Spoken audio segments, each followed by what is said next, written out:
ये कहानी नेहा की है, जो गर्ल्स हॉस्टल में रहती है और वह अपने कॉलेज खत्म होते ही कॉल सेंटर जॉब ज्वाइन कर लेती है।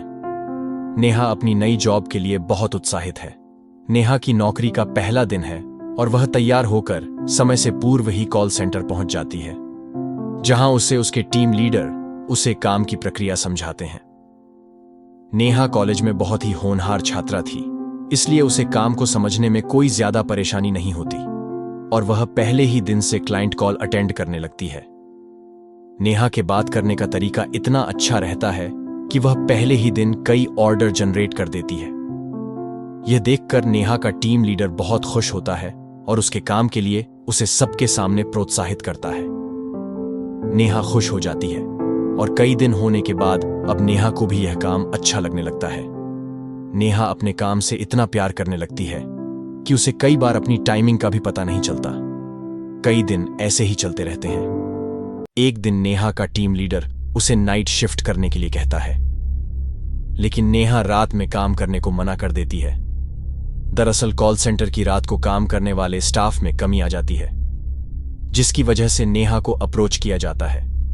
काम की मजबूरी के चलते नेहा हां कर देती है और अगली रात 8 बजे से नेहा कॉल सेंटर पहुंच जाती है।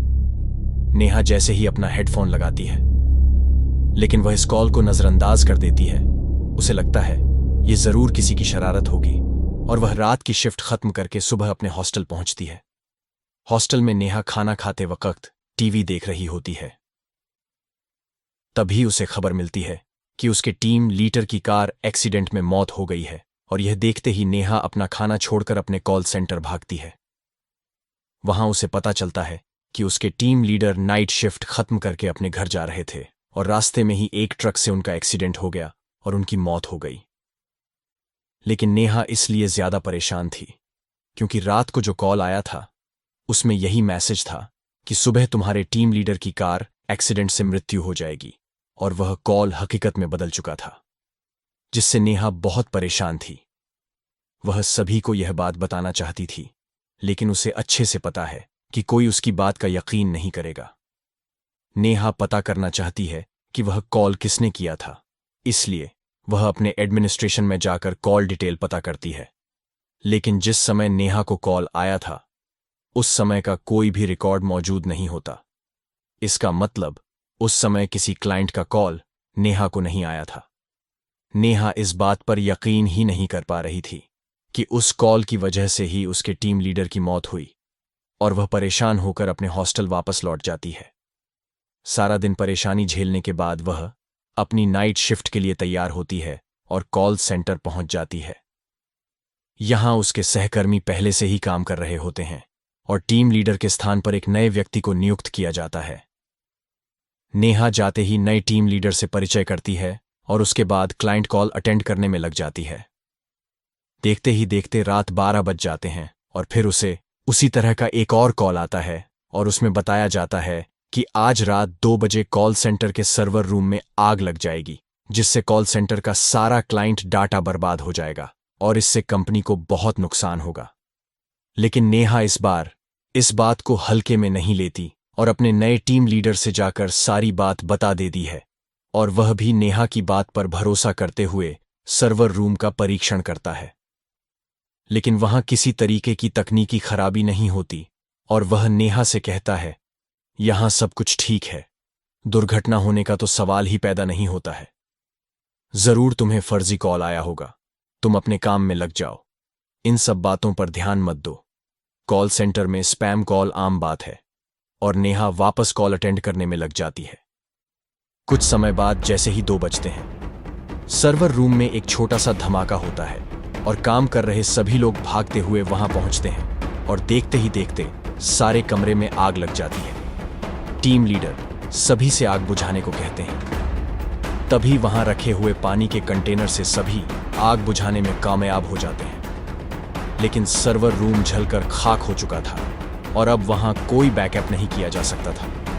मतलब जो कॉल आया था वह पूरी तरह सच साबित हो चुका था, और यह बात केवल नेहा और उसका टीम लीडर ही जानते थे। नेहा का टीम लीडर उसे अपने चैम्बर में बुलाता है और नेहा से पूछता है, तुम्हें ऐसे कॉल कब से आ रहे हैं? नेहा कहती है, जिस दिन से मेरे काम की शिफ्ट चेंज हुई उसी रात 12 बजे पहला कॉल आया था, लेकिन मैंने उसे ज्यादा महत्व नहीं दिया था। और जब उस कॉल में बताई गई बात सच हो गई तो मैं दूसरी कॉल आते ही आपके पास आई और यह घटना भी सच हो गई। टीम लीडर नेहा के साथ मिलकर योजना बनाता है और अगली रात 12 बजे के कॉल के लिए दोनों तैयार होते हैं, जिसमें एक ही कॉल को सुनने के लिए दोनों अलग अलग हेडफोन कनेक्ट करते हैं। तभी 12 बजते ही कॉल आता है और नेहा कॉल रिसीव करती है और साथ ही अपने टीम लीडर को भी इशारा करती है ताकि वह भी कॉल में बताई जा रही बातें सुन सकें, और दोनों हेडफोन लगा लेते हैं। नेहा की हेडफोन में आवाज आती है कि आज कॉल सेंटर के चौकीदार की मौत करंट लगने से होगी, और तभी नेहा डर वजह से हेडफोन निकाल देती है और टीम लीडर के चैम्बर में भागते हुए जाती है और कहती है, सर सुना आपने, आज हमारे कॉल सेंटर के चौकीदार की मौत होने वाली है। लेकिन ताज्जुब की बात तो यह है कि टीम लीडर को कोई आवाज नहीं सुनाई दी थी और उसके हिसाब से नेहा को भी कोई कॉल नहीं आया था, क्योंकि ट्रैकिंग डिवाइस में किसी कॉल की पुष्टि नहीं हो रही थी। लेकिन टीम लीडर नेहा की बात पर यकीन करने लगा था और इसलिए वह नेहा की बात मान लेता है, और तभी वह कॉल सेंटर के सिक्योरिटी स्टाफ को बुलाता है और उसे पता चलता है कि एक बहुत ही पुराने कर्मचारी हैं जो आज ड्यूटी पर नहीं आए। शायद उनकी तबीयत कुछ ठीक नहीं है। टीम लीडर आए हुए सुरक्षा कर्मियों को केवल आज की रात इलेक्ट्रॉनिक सेटअप से दूर रहने का ऑर्डर देता है ताकि कोई करंट से न मारा जाए। सारी रात गुजर जाती है। नेहा की जान में जान आती है और वह टीम लीडर से कहती है, सर हमने अपने सुरक्षा कर्मियों को बचा लिया। लेकिन तभी टीम लीडर के मोबाइल मैसेज जाता है, आज रात को वह सुरक्षाकर्मी करंट लगने से मर गया जिसने छुट्टी ले रखी थी। टीम लीडर परेशान हो जाता है और नेहा से कहता है, हमें इन हत्याओं का कारण जानना होगा, क्योंकि हमारे कॉल सेंटर में लगातार ये हादसे हो रहे हैं और सिर्फ तुम्हें ही इसकी जानकारी क्यों मिल रही है। तभी दोनों कॉल सेंटर का इतिहास जानने की कोशिश करते हैं और पुराने कर्मचारियों से संपर्क बनाते हैं। उन्हें एक पुरानी कर्मचारी महिला मिलती है जो लगभग 12 साल पहले वहां काम कर रही थी, लेकिन उसके साथ कुछ पुरुष कर्मचारियों द्वारा गलत बर्ताव किया जाता था, इसलिए मजबूरी में उसे अपना काम छोड़ना पड़ा। और उसकी सहेली, जिसका नाम भी नेहा था, उसके साथ तो बहुत ही गलत हुआ था, जिस सदमे से उसने उसी कॉल सेंटर में फांसी लगा ली थी और कुछ समय के लिए वह कॉल सेंटर बंद रखा गया था। नेहा की टीम लीडर को अब सारी बात समझ में आने लगती है और उसे एहसास होने लगता है कि वही लड़की नेहा से संपर्क बना रही है, क्योंकि वह नेहा में ही अपने आप को ढूंढ रही थी। नेहा यह बात जानते ही डर जाती है और वह अपनी नौकरी छोड़ने का फैसला करती है। लेकिन टीम लीडर उसे मनाने की कोशिश करता है और कहता है, तुम ही हो जो उससे संपर्क बना सकती हो, और यदि तुम चली गई तो ये हादसे हमेशा होते रहेंगे और हमें पता भी नहीं चलेगा। जरा सोचो, कितने निर्दोष लोगों की जान जा सकती है।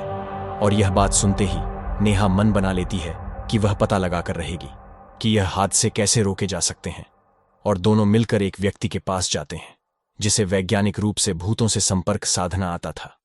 वहां जाकर उस व्यक्ति से उन्हें पता चलता है कि जब तक उसका बदला शांत नहीं होगा वह ऐसे ही हत्या करती रहेगी। लेकिन यदि हम उसकी आत्मा का संपर्क कॉल सेंटर से अलग करने में कामयाब हो जाए तो हादसे रोके जा सकते हैं। लेकिन इसके लिए नेहा की जान को खतरा हो सकता था, क्योंकि उस वक्त नेहा को अकेले ही कॉल सेंटर में रहना होगा, और जैसे ही वह नेहा से संपर्क करेगी तो उसे नेहा के शरीर के अंदर आने के लिए यह व्यक्ति विवश कर देगा और उसे नेहा के शरीर के अंदर रखते हुए कॉल सेंटर से बाहर निकालकर किसी दूसरे स्थान में उसे आजाद कर देगा, जिसके लिए उससे जुड़ी पहले की कोई पुरानी वस्तु ही जरिया बन सकती है। और अधिक जानकारी जुटाने से उन्हें पता चलता है कि वह हेडफोन जो नेहा इस्तेमाल करती थी उसे वही लड़की इस्तेमाल किया करती थी। लेकिन यह कार्य गुप्त तरीके से किया जाना था, क्योंकि वहां लोगों के होने से असफल होने का खतरा था। टीम लीडर सभी स्टाफ को छुट्टी दे देते हैं और तीनों मिलकर योजना को अंजाम देने के लिए कॉल सेंटर पहुंच जाते हैं। रात 12 बजते ही हमेशा की तरह कॉल आता है और योजना के अनुसार वैज्ञानिक उस आत्मा को तकनीकी प्रक्रिया के तहत नेहा के शरीर में उसे प्रवेश करवा देते हैं और नेहा बहुत अजीब सा बर्ताव करने लगती है। उसे संभलना मुश्किल हो जाता है।